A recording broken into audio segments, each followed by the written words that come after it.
Hello દોસ્તો, રામમાતા digital ચેનલમાં તમારું સ્વાગત છે. આ ચેનલ સબસ્ક્રાઇબ કર્યો. આ વિડીયોમાં કંઈક નવું જાણવા માટે આ વિડીયો છેલ્લે સુધી જોજો તો તમને કંઈક નવું જાણવા મળશે. મારું નામ વિશાલભાઈ છે. આપણે આ વિડીયોમાં જણાવવાના છીએ કે કચ્છ ગામમાં રામાપીર કેવી રીતે પ્રગટ થયા. તો દોસ્તો ચાલુ કરીએ વિડીયો. રામાપીર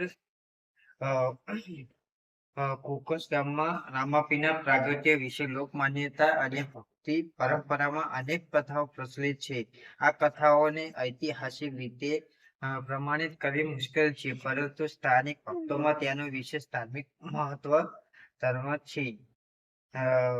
લોકવાયકા અનુસાર આ ઘણા વર્ષો પહેલા કોકસ ગામમાં એક ભક્ત રોજ રામાપીરનું સ્મરણ કરીને પૂજા અર્ચના કરતા હતા. તેમની અડગ શ્રદ્ધા અને ભક્તિથી પ્રસન્ન થઈને રામાપીર તેમને સ્વપ્નમાં દર્શન આપ્યા. સ્વપ્નમાં રામાપીરે જણાવ્યું કે તેઓ ગામની એક ચોક્કસ જગ્યાએ પ્રગટ થયેલા છે. ત્યાંથી પોતાની પવિત્ર મૂર્તિ બહાર કાઢીને મંદિરનું નિર્માણ કરવું. બીજા દિવસે ભક્તોએ ગામ લોકોને સાથે લઈને દર્શાવેલી જગ્યાએ ખોદકામ કર્યું. કહેવામાં આવે છે કે ત્યાંથી રામાપીરની પવિત્ર પ્રતિમા મળી આવી. આ ઘટનાને ચમત્કાર માની સમગ્ર આ ગામમાં આનંદ છવાઈ ગયો. ત્યારબાદ તે સ્થળે ભવ્ય મંદિરનું નિર્માણ કરવામાં આવ્યું. નિયમિત પૂજા અર્ચના શરૂ થઈ.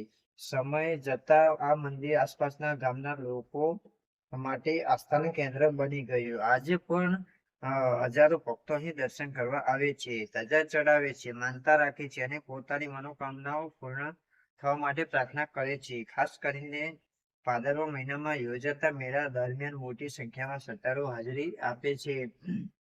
કોકસ ગામમાં રામાપીરના પ્રાગટ્યની આ કથા ભક્તિ, શ્રદ્ધા અને લોકવિશ્વાસનું સુંદર પ્રતીક છે. જો કે આ વર્ણન મુખ્યત્વે સ્થાનિક લોક પરંપરા પર આધારિત છે અને તેના માટે સ્વતંત્ર ઐતિહાસિક પુરાવા ઉપલબ્ધ નથી.